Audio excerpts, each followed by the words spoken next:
¿Qué tal? Yo soy Ignacio. Yo soy Ale. Estamos en el tercer episodio de Desigual y estamos con Tite. ¿Qué tal? ¿Cómo están? Súper bien. ¿Nos puedes contar un poco sobre vos? Sí, yo soy Tite Vera Fernández, soy activista feminista, comunicadora y emprendedora social, tengo 35 años y bueno, desde el activismo, ¿verdad? Que vengo incorporando toda esa mirada feminista en todo lo que estoy haciendo, tiene que ver con mi trabajo y hoy en día también con mi emprendimiento que se llama Articuladas, así que creo que toda esa cuestión es muy nueva para mí, todo lo que tenga que ver con emprender, pero acompañado de todo lo que es la responsabilidad social. Así que bueno, pregúntenme lo que quieran, chicos. Gracias. Bueno, lo Yo primero que... creo que igual antes, justo que mencionó eso, si nos podía contar un poco más de articuladas antes del primer tema que teníamos ya para no olvidarme nomás de eso. Ah, bueno. Articuladas nació de una necesidad que tenía yo, ¿verdad?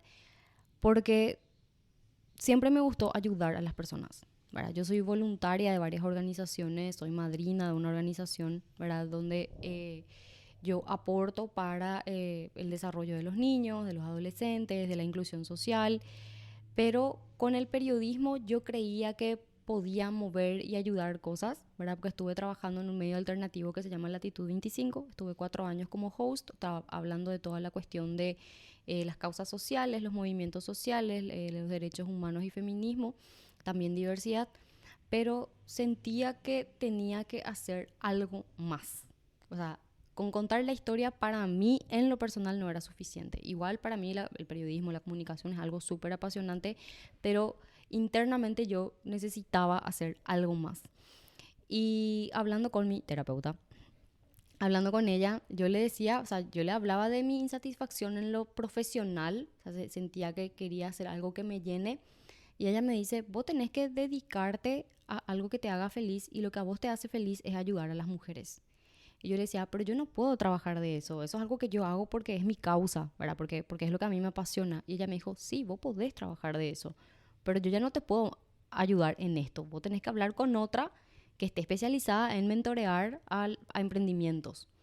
Entonces fui a hablar con otra que es psicóloga laboral, se llama Jazmín Mendoza. Yo le conté todas mis, ¿cómo se llama? Todos mis divagues, ¿verdad? De por qué me sentía estancada o por qué yo me sentía que no podía seguir y que yo sentía que estaba siguiendo la carrera que a mí me gustaba, que a mí me apasionaba, pero que no era suficiente. Entonces ella me dice, eh, yo creo que vos tenés que hacer una empresa social. Y yo le decía, pero ¿cómo voy a hacer una empresa social con algo que tenga que ver una causa de las mujeres? Y me decía, porque es lo que está pasando en todo el mundo. Hoy existen muchísimas empresas sociales con las que vos podés lucrar, pero que también podés hacer un fuerte impacto social, ¿verdad? No una cuestión chiquita de responsabilidad social, sino que un fuerte impacto social y que ese sea el eje de tu empresa.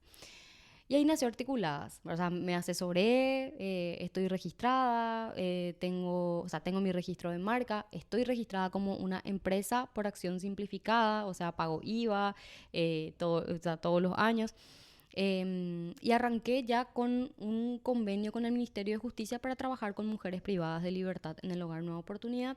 Y ahí en el Hogar Nueva Oportunidad nos fuimos a dar talleres de emprendedurismo, de autoestima, hablamos de un montón de cosas. Las chicas también recibieron otras capacitaciones porque la idea es que cuando las mujeres salgan en libertad, ellas puedan ganarse la vida con sus propios emprendimientos. Porque las mujeres somos re talentosas, los hombres son re talentosos, las personas, todas las personas tenemos un talento, para algo somos buenos. Entonces la idea es, ¿cómo podés hacer para vivir de eso? ¿Verdad?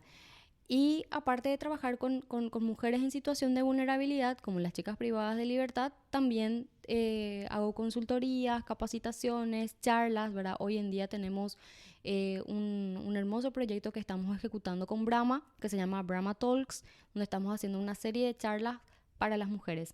Porque Brahma hoy en día también tiene dentro de sus ejes cambiar la comunicación que antes era sexista, hoy ya no es. Y también, por ejemplo, con Move, que es esta plataforma de viajes, ¿verdad? Con ellos también hicimos charlas para emprendedoras. O sea, la idea es ofrecer la mayor cantidad de espacios donde las personas se puedan desarrollar. Hoy en día trabajo con las mujeres, más adelante a mí me encantaría trabajar con todo el mundo, ¿verdad? ¿verdad?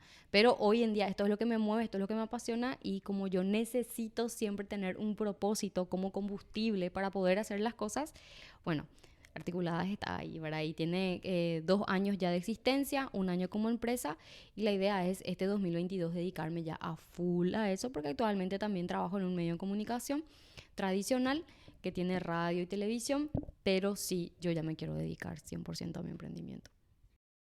Qué suerte.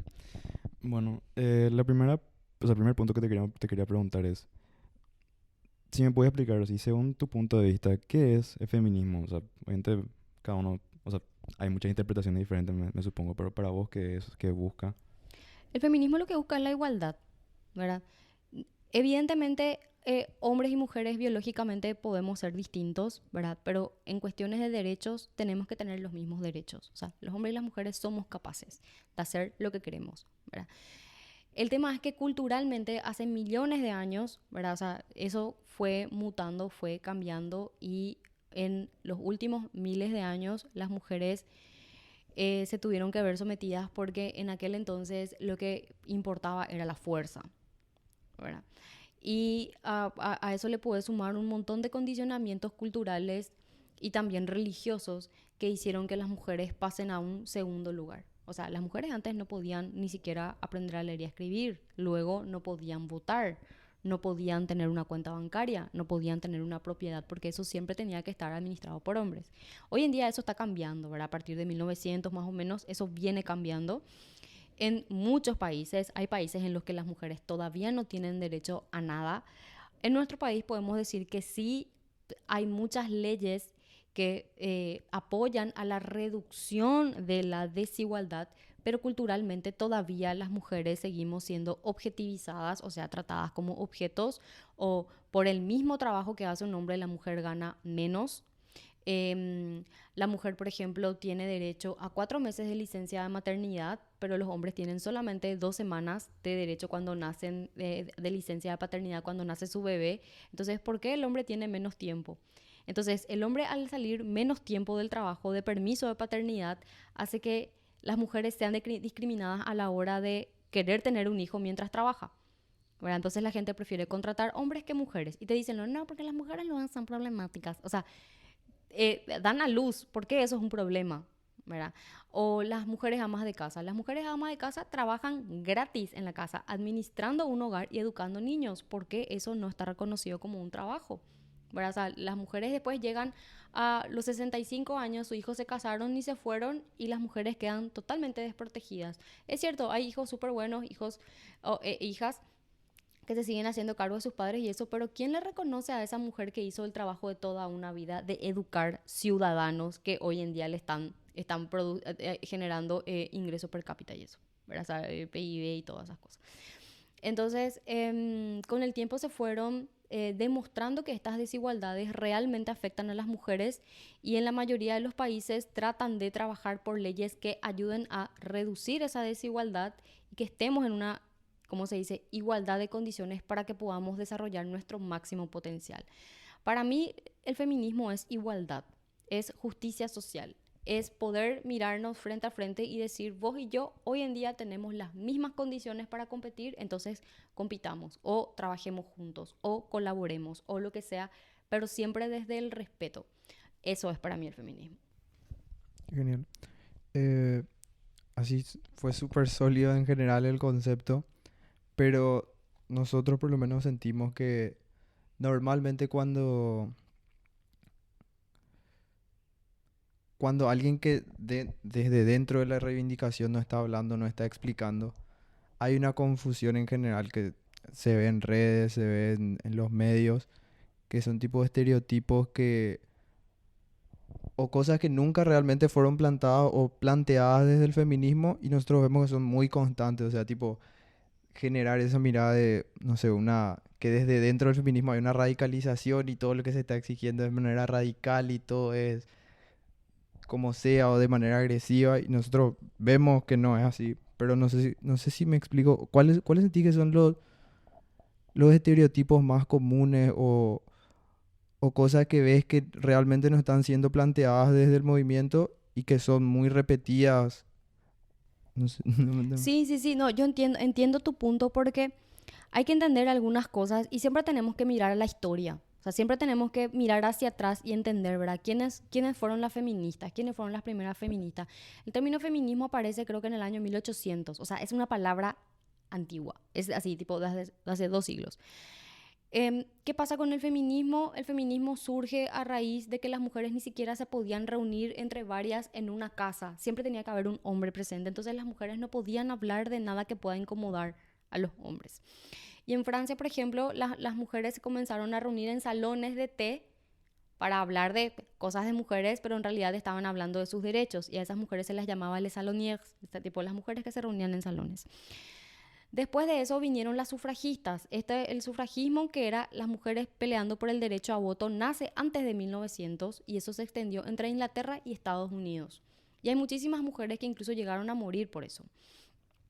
Esas mujeres fueron las primeras en implementar lo que eran los scratches, las manifestaciones y también toda la cuestión de escribir por las paredes, ¿verdad? O sea, ese tipo de manifestaciones se la debemos a las sufragistas, ¿verdad? No es algo nuevo de ahora. O sea, escribir por una pared hoy en día no es nada nuevo. Así, tipo, se lo debemos a ellas y fueron las mujeres las que empezaron a hacer eso. Después, por ejemplo, cuando se estaba hablando de la cuestión de la abolición de la esclavitud, ¿verdad? Y dejar de ver a las personas afro como personas de segunda clase o personas sin derechos, las mujeres también participaron de eso, ¿verdad? De todas las manifestaciones, de las sentatas, de los mitines, de los actos políticos, de los discursos políticos y eso. Y cuando se logró por fin la diferencia y que existan leyes que favorezcan las oportunidades con personas, como se decía antes, de color, ¿verdad? ¿Qué pasa? Las mujeres de vuelta fueron relegadas. O sea, tipo, bueno, todas las personas de color tienen derechos. Bueno, ok, las mujeres que esperen nomás porque no es tan importante, no es tan urgente, ¿verdad? Y obviamente eso hizo que una se enoje, ¿verdad? Y vuelva otra vez a quemar sostenes, ¿verdad? Y en esa época, o sea, imagínate en el año 1950, 1960, que una mujer se saque el sostén y comience a quemar en un acto público, para ellos era algo, entre comillas, radical. O sea, hijo, qué desubicada, seguro lo que no te gustan los hombres, seguro que sos lesbiana, seguro que no sé qué, ¿verdad? Ellas lo que estaban haciendo era ya una cuestión de hartazgo por ser tratadas como ciudadanas de segunda. Después, a partir de 1970, 1980, las mujeres comienzan a manifestarse a favor de que ellas puedan controlar su cuerpo, las pastillas anticonceptivas, los preservativos, la ligadura de trompas y otros métodos anticonceptivos. Y mucha gente conservadora de la sociedad en todo el mundo pegó el grito al cielo, ¿verdad? Ay, no, ¿y ahora qué va a hacer? Ahora todas las mujeres no sé, van a agachar con todos los tipos, ya no se van a cuidar, ya no quieren luego más tener hijos, ¿verdad? Y toda la cuestión de las pastillas anticonceptivas y eso hicieron que las mujeres puedan salir a trabajar y que puedan desarrollarse profesionalmente y elegir cuándo ser madres. Y toda esa cuestión después viene a Latinoamérica, porque Latinoamérica obviamente es mucho más conservador que cualquier otro país del mundo. Entonces, Latinoamérica me refiero como región. Y existen un montón de países, o sea, Uruguay creo que es el primer país de Sudamérica en despenalizar y legalizar el aborto. Argentina lo logró hace unos años recién. En Paraguay todavía ni siquiera podemos hablar en voz alta de eso, ¿verdad? Pero ahora el tema es, ay no, y ahora si se despenaliza el aborto, todas se van a ir a abortar en fila, no sé qué. Y tipo, espera un poco, hay gente que ni siquiera al dentista se quiere ir. ¿Qué te hace pensar que te vas a querer vos ir a hacer eso por deporte? No, o sea, es una conversación que las mujeres tenemos pendiente hacerlo aquí en Paraguay, porque tenemos que pensar en las que esto lo hacen en la clandestinidad y terminan muriendo, o terminan con infecciones, o terminan no pudiendo luego tener hijos. O sea, les invito a las personas que escuchan esto que vean más allá de sus privilegios y que vean más allá de Asunción. O sea, en Asunción no termina ni empieza Paraguay, ¿verdad? Entonces, hay números, hay realidades y hay lugares a donde las asuncenas blancas privilegiadas no llegamos, ¿verdad? Pero nosotras las feministas tenemos que luchar por todas ellas, por las que no tienen voz, por las que no tienen voto, por las que no tienen derecho, por las que ni siquiera tienen acceso a la escuela o, por ejemplo, a poder elegir con qué método anticonceptivo cuidarse para poder elegir cuándo ser madre, ¿verdad? O sea, hasta el día de hoy, niñas menores de edad son obligadas a unirse a personas adultas y en otros países es lo que se llama el matrimonio infantil. Acá en Paraguay no existe el matrimonio infantil, pero sí existe la figura del concubinato. Entonces muchas familias todavía siguen entregando a sus hijas a personas adultas para que las mantengan y le terminen manteniendo a la familia. O sea, estamos hablando de cosas súper graves. Entonces yo me pongo a pensar en esas cosas y claro que me enojo, y claro que me enerva, y claro que me quiero ir a pintar una pared y decir, tipo, no niñas madres, o basta de obligar a parir, o yo quiero mi cuerpo, mi decisión, o cosas así. O sea, hay tantas cosas todavía por las que debatir y yo digo, ¿qué es lo que importa más? ¿La vida de una niña o una pared pintada? La pared pintada vos podés volver a pintar y que vuelva a estar como estaba. La vida de una niña vos no podés hacer que ella vuelva a olvidarse si fue víctima de un abuso, si fue obligada a ser madre, ¿verdad? Porque esos traumas quedan de por vida. Y no solamente quedan de por vida psicológicamente, sino que también físicamente. Una niña obligada a ser madre tiene secuelas en el cuerpo para siempre. ¿Por qué? Porque ni siquiera todavía se estaba desarrollando como una persona adulta y ya fue obligada a poner en pausa todo lo que tenía que ver su desarrollo personal y profesional incluso, ¿verdad? O sea, no puede terminar el colegio. Conocí un hogar de niñas madres que son sacadas de sus hogares porque dentro de esos hogares viven los agresores, o sea, los que abusaron de esas niñas, que pudo haber sido el padrastro, el tío, el papá, el abuelo, el hermano, el primo, quien sea. Y luego esas niñas son llevadas a un hogar donde tienen su bebé, ellas ni siquiera entienden qué es ser mamá porque todavía no pasaron de la adolescencia. Y cuando tienen esos bebés, ellas se quedan por 45 días más y luego tienen que ir a otro hogar. Y si ese bebé se enferma y esa niña menor de edad tiene que llevarla a un hospital, no le pueden atender ni a la niña ni al bebé porque la niña otra vez tiene que estar acompañada de un adulto. O sea, es una vida condenada en nuestro país a que esa niña termine viviendo en la pobreza, trabajando de criada en un hogar donde va a volver a ser vulnerada y explotada, ¿verdad? Y todo porque ella quiere sobrevivir con ese bebé que le obligaron a tener y que luego el Estado y la sociedad no se hicieron cargo. Entonces, ¿cómo no voy a estar enojada ante tanta desigualdad? ¿Verdad? Entonces, cuando nos dicen extremistas o radicales, es ¿a qué te referís con extremismo y a qué te referís con radicalización? ¿Verdad? Entonces, a mí me enoja la desigualdad, a mí me enojan las injusticias, a mí me enoja cómo el Estado le niega sus derechos a los indígenas, de cómo se le niegan los derechos a los campesinos, ¿verdad? No solamente con las mujeres, sino que con toda la sociedad que hasta el día de hoy fue violentada en todos sus derechos. Entonces, claro que me quiero ir a quemar una llanta. Claro que me quiero ir a manifestarme frente al Congreso. Claro que quiero hacer todas estas cosas porque ¿quién va a hacer si no hago yo? ¿Quién va a hacer si no hacen los movimientos sociales? Entonces cuando vemos una manifestación campesina y estoy en el tráfico y estoy esperando que ellos pasen, y la gente dice, ay, ¿por qué vienen a nuestra ciudad? Ensucian nuestras plazas, ¿verdad? Yo digo, ¿quién quiere venir? ¿Quién quiere dejar su tierra, su arroyo, su gallinero, su huerta, su rancho? ¿Quién quiere abandonar todo eso que le pertenecía para venir a vivir como un mendigo en la ciudad, sin acceso a agua potable, durmiendo bajo una carpa? Nadie quiere eso. Que vos termines haciendo eso es porque el Estado te empujó a que vengas a hacer eso. Y vienen a la capital a reclamar por sus derechos y nosotros le terminamos otra vez tratando como delincuentes o como haraganes o como lo que sea, ¿verdad? Entonces, claro que me voy a enojar, ¿verdad? Entonces, a la hora de decir, ¿verdad? Ay, no, pero ahora las feministas son todas radicales. Está buenísimo. Está buenísimo, porque si nosotras no nos enojamos y no reclamamos nuestros derechos o el derecho de otras comunidades vulneradas, ¿quién lo va a hacer? Entonces, ay, creo que no sé si respondí tu respuesta de... Totalmente, totalmente. Y claro, también es muy fácil, tipo, verla así como malo, no sé, verle mal por ahí sin vos ponerte Sin terminar de empatizar. Sí, sin ver el punto de vista de la otra persona. O sea, muy fácil de decir que no te gusta, que está mal, si jamás viste lo que piensa, jamás trataste de entender su postura, Lo las que cosas está que tuvieron que viviendo. pasar. Bueno, el siguiente tema, eh, sobre el micromachismo. Si crees que existe este concepto o todos los tipos de machismo son iguales, si existe, ¿cuáles ves que son más comunes en el país? En nuestro país así el machismo es la ley, ¿verdad? O sea, y es súper triste. Y acá quiero hacer un comentario, ¿verdad? Que el machismo afecta a los hombres y a las mujeres, ¿verdad? Evidentemente, las que terminan muriendo descuartizadas, las que terminan siendo violadas, las que terminan, ¿cómo se dice? Terminando con el rostro desfigurado o teniendo que huir de su casa con sus hijos e irse a vivir a otro lugar, son las mujeres. Pero a los hombres también les afecta.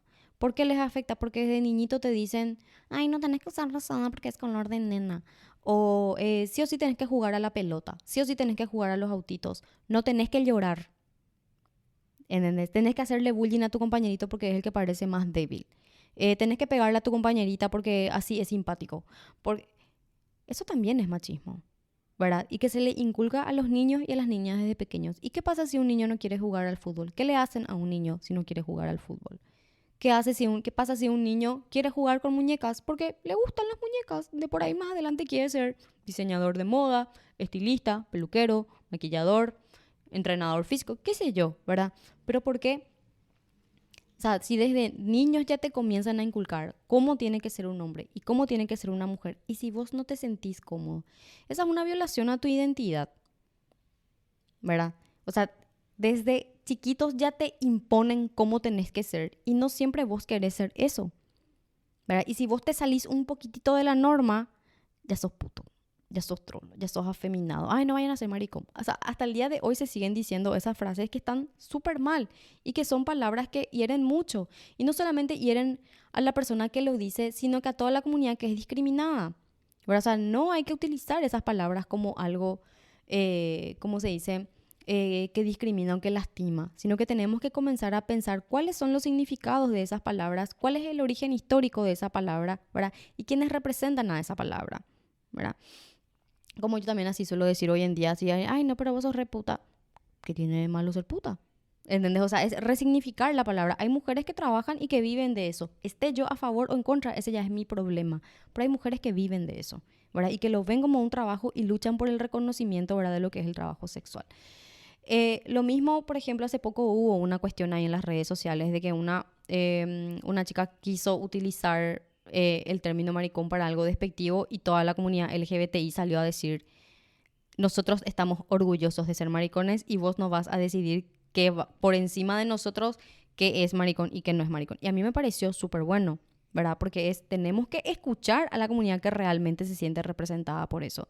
Hoy en día existe o sea, no es que hoy recién existe, sino que hoy en día existe con mucha más fuerza lo que son las comunidades de paraguayas afrodescendientes, o sea, mujeres que están orgullosas de sus orígenes, ¿verdad? Entonces, hoy en día decir negro o decir negra lo tenemos que pensar dos veces.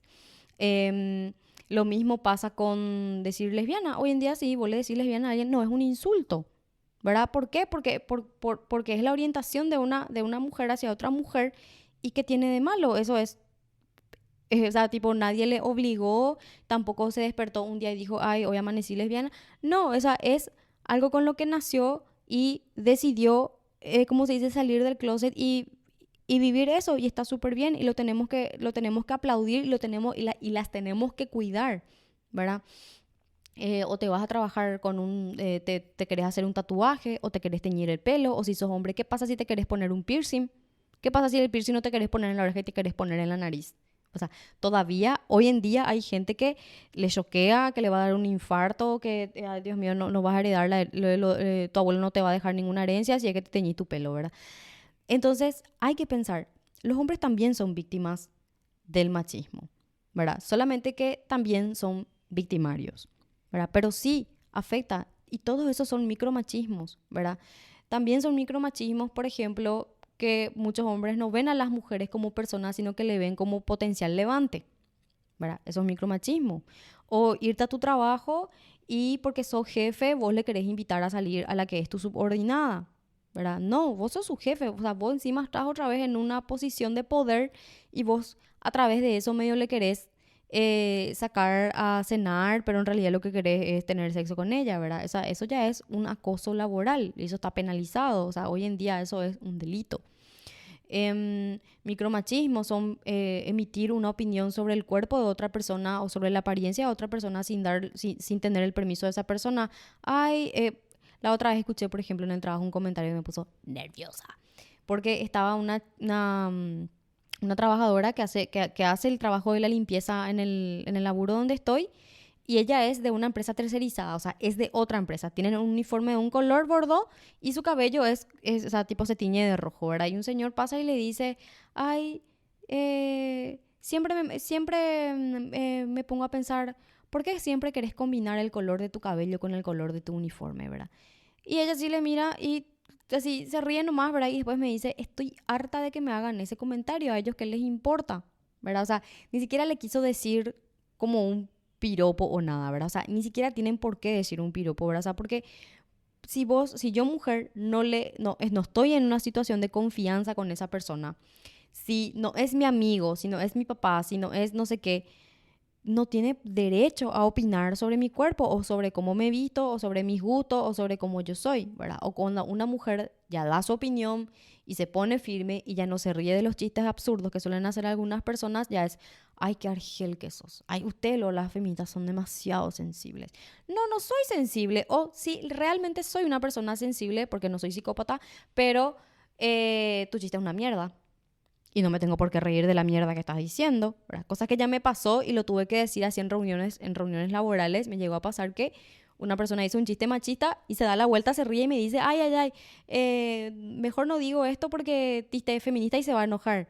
Y yo le digo así, claro que me voy a enojar. Y se le desfiguró la cara, ¿verdad? Así porque se quedó así asustado, como que no me ríe de su chiste estúpido. Entonces, cuando la mujer comienza a poner límite, cuando una mujer dice, no quiero, cuando una mujer dice ¿cómo se llama? No quiero tu piropo, esto es acoso, dicen, ay, pero ahora ya no se puede más hacer chiste.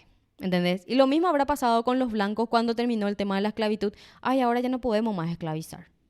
¿Entendés? Ay, ahora ellos ya tienen derechos. Lo mismo pasó cuando colonizaron, cuando invadieron América, ¿verdad? La gente miraba a los indígenas como personas sin alma y todavía debatían si los indígenas eran animales o seres humanos, ¿verdad? Después se descubrió, entre comillas, que había sido sí son personas, que había sido sí son humanos y era, ay, bueno, ahora ya no podemos más matar indígenas. ¿Entendés? O sea, la historia fue evolucionando, ¿verdad? Y cada día las cosas que vamos conquistando van a parecer mucho más pequeñas en comparación a conquistas anteriores, pero van a seguir, ustedes cuando tengan 40, 50 años, ¿verdad? Y sean, no sé, tíos o sean padres o lo que quieran, ¿verdad? O hablen con adolescentes, los adolescentes van a tener nuevas problemáticas y nuevas denuncias, porque de eso se trata la evolución de la historia, o sea, la evolución de la humanidad, ¿verdad? O sea, tenemos que siempre buscar nuestra mejor versión, no ser los así tipo los colonizadores o los invasores que éramos antes. Y tenemos que mirar a las personas con dignidad. Antes no se miraba con dignidad a los indígenas, tampoco se les miraba con dignidad a las personas que eran esclavizadas. Hoy nosotros las mujeres queremos ser miradas con dignidad. Entonces, tipo, es bien mucho pedir. Tal vez volviendo unos pasos atrás con algo que ya habías mencionado. Dijiste que hay como una cuestión de concomitancia entre la reivindicación feminista y justicia social también, porque normalmente no sé, como habías dicho, las que más sufren tal vez son personas que están, no sé, en escasos recursos o en estados de vulnerabilidad más que otros. Y ahí es que yo hace poco escuché un concepto de que es muy difícil hacer una reivindicación social sin meterse en política y sin necesidad de comprometerte ni nada. Quiero graficarte con un ejemplo. Por ejemplo, en Argentina, eh, seguramente le conoces, Ofelia Fernández, la legisladora porteña, encontró en un espacio político una oportunidad real de hacer un cambio y de generar un cambio de las problemáticas que ella veía. traspolando acá, no sé si vos sentís que es factible realmente hacer un cambio social que sea tan transversal sin meterse en la política. Eso es uno. Y lo otro es, ¿sentís que hay un espacio político que ya exista o sentís que tiene que surgir desde el feminismo ese espacio político acá en el país? Hay una frase de Kate Millett que dice, lo personal es político, ¿verdad? O sea, todo lo que hacemos, incluso en nuestras casas, es político, ¿verdad? O sea, por ejemplo, ponele que yo soy mamá, realmente hoy en día no tengo hijos, pero ponele que yo soy mamá y tengo 2 hijos varones, ¿verdad? Entonces, si yo educo a mis hijos varones a que sean seres humanos, respetuosos, empáticos, que puedan desarrollar su sensibilidad y que ellos sean lo que quieran sin que yo les inculque ninguna cuestión machista, eso es algo político, ¿verdad? O sea, ¿por qué? Porque vos estás tomando una decisión a favor del crecimiento de la sociedad, ¿verdad? Por ejemplo, personas que quieren, que les apasiona toda la cuestión de los animales y tienen, son rescatistas, por ejemplo, y ponen en adopción y quieren tener un refugio, qué sé yo, eso es algo político. Gente que se va a construir casas a los bañados, eso es algo político, ¿verdad? Todo es político, realmente todo es político. De ahí a que lo político sea partidario, o sea, que forme parte de un partido político, ya es otra cuestión, ¿verdad? Y no está mal tampoco. Yo hoy en día no estoy afiliada a ningún partido político. Sí, yo me considero una persona de centro izquierda, ¿verdad? Me gusta, yo confío en que la salud, la educación tienen que ser cuestiones gratuitas para ponernos en una igualdad de condiciones. Yo estoy re a favor de eso y me encantaría que mis impuestos sean utilizados para eso y no para mantener corruptos, ¿verdad? O políticos narcos. Pero sí, yo creo que con los movimientos sociales, con las ONGs que trabajan mucho con lo social, con, con todo lo que es responsabilidad social o desde mi caso desde el sector privado, ¿verdad? Un emprendimiento social, ¿verdad? No es suficiente. ¿Por qué no es suficiente? Porque ¿dónde se trabajan las leyes? ¿Dónde se deciden esos presupuestos? ¿Dónde se toman las decisiones que van a afectar o a beneficiar a todo un país? En el Congreso. Y el Congreso tiene que estar representado por la diversidad de nuestro país. ¿Por qué en el Congreso no hay indígenas? ¿Por qué en el Congreso no hay personas campesinas? En el Congreso yo sé que hay feministas, pero que no se animan a decir que son feministas porque es una palabra muy fuerte todavía en nuestro país. O sea, hoy en día decir feminista para muchas personas es como decir soy comunista en la época de la dictadura, ¿verdad? Quizás no nos llevan presa y no nos torturan y qué sé yo, ¿verdad? Pero todavía no tenemos muchos derechos, ¿verdad? O ser feminista en algún lugar y asumir eso públicamente es así, tipo, que tu familia te deje de hablar, ¿verdad? O sea, no poder más compartir una mesa en la fiesta de fin de año. Eso significa ser feminista, ¿verdad? O sea, que la gente te vea como una persona que es capaz de, no sé, ponerse dinamita por el cuerpo y entrar a un lugar y hacer explotar. Eso es, eso es realmente extremismo. Y las feministas no hacemos eso acá. ¿Entiendes? O sea, nosotras por decir que queremos conquistar ciertos derechos, que queremos matrimonio igualitario, que queremos que que las mujeres indígenas y campesinas tengan los mismos derechos que las mujeres blancas privilegiadas, eso no es extremismo, ¿verdad? Entonces, para mí es súper importante que se sigan conquistando espacios. Ojalá que a raíz de los resultados de las elecciones municipales de ahora, ¿verdad? Que pasaron el 10 de octubre, se haga una revisión de las estrategias para volver a conquistar espacios para gente de izquierda, por ejemplo, en los municipios y más adelante quizás en el Congreso con senadores y diputados, ¿verdad? Me encantaría ver una persona abiertamente LGBTI en el Congreso, ¿verdad? Que trabaje a favor de todas las leyes que sean de igualdad, matrimonio igualitario, ¿cómo se llama? Cupo laboral para las personas trans, ¿verdad? Y que puedan acceder a todos los derechos, porque mucha gente dice, ay, no, pero ustedes tienen los mismos derechos. No tienen los mismos derechos. El promedio de vida de una persona trans es de 35 años, porque viven en la calle, porque ni siquiera tienen derecho a nada, o sea, ni siquiera con sus nombres con los que ellos se autoperciben son reconocidos. Entonces es como que, sí, tenemos que seguir luchando y las personas que se animen a ocupar esos espacios en el Congreso, que lo hagan y que sean coherentes y que hagan buenas propuestas. No cortar sandías y disfrazarse de, no sé, teocondista y No, gente, estamos hablando de las ciudades, estamos hablando del futuro del país. Esto hay que hacerlo en serio y hay que convencer y hay que hacer que la gente crea en eso y que se apasione con eso y salga a votar por eso y que trabaje por eso, ¿verdad? Y ojalá, ¿verdad? ¿Cómo se llama? La población que sale a votar también tome conciencia de eso, ¿verdad? Porque un 100.000 guaraníes te va a durar como máximo una semana, como máximo, pero después tenés que bancarte 4 años de basura acumulada, de no tener desagüe cloacal, de que no puedas transitar por la calle a la noche, de que una persona con discapacidad ni siquiera pueda salir a transitar en una vereda, ¿verdad? Entonces es como que necesitamos, y no es un ataque a las personas que aceptan ese 100.000 guaraníes, porque evidentemente si vos aceptás dinero por el voto es porque realmente vivís de una manera precarizada, ¿verdad? Para que tengas que vender tu voto, es porque tenés hambre y es porque tenés necesidades. Entonces no está bueno para mí atacar a los electores. Lo que tenemos que atacar es a los que tienen el poder, porque son ellos los que condicionan a la población. Siempre tenemos que atacar a los de arriba, y me refiero a atacar con cuestionar, con denunciar y con visibilizar las malas prácticas que ellos están haciendo, porque son ellos los que tienen el dinero y el poder para decidir cómo cambiar las cosas. Y no lo hacen porque no les conviene. Y sí, o sea, eso va a significar o sea, va a tener que ser un cambio muy grande por ahí para que pueda pasar eso. Y obviamente esperamos que pueda ser algo que podamos ver por ahí en nuestra vida. Sí, es un cambio. O sea, yo creo que también así. O sea, yo soy millennial, pero ya millennial vieja, ¿verdad? O sea, tipo así, tipo a punto ya, ¿verdad? De no ser millennial.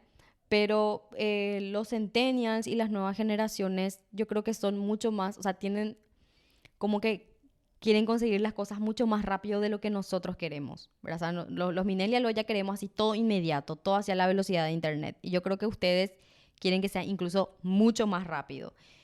Y lastimosamente hay ciertas cosas que no. O sea, hay ciertas estructuras que están instaladas y enquistadas como un tumor maligno, ya así tipo haciendo septicemia en nuestro país, que no sabemos cómo esto puede llegar a cambiar, pero no hay que rendirse.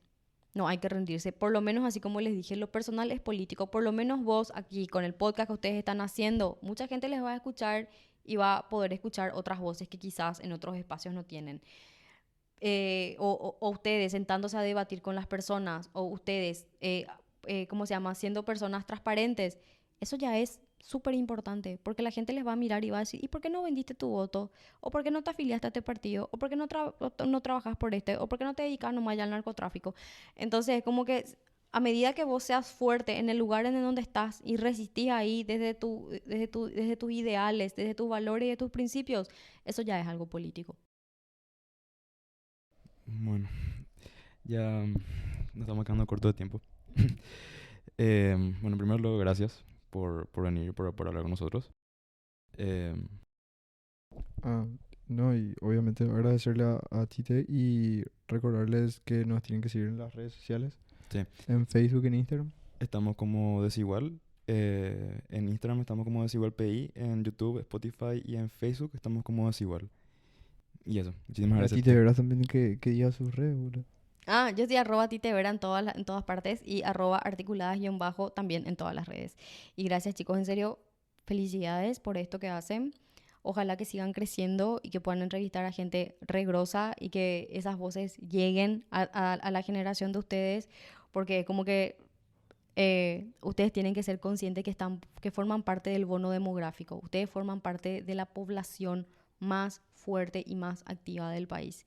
Pero se vienen muchos desafíos, mucha precarización laboral, deudas que nos están heredando las personas que hoy en día están en el poder y que endeudaron a nuestro país a costa del futuro de ustedes. Entonces, chicos, esto que están haciendo está re bueno.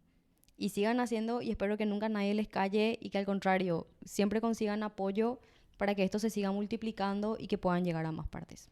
Gracias, Tite. Gracias.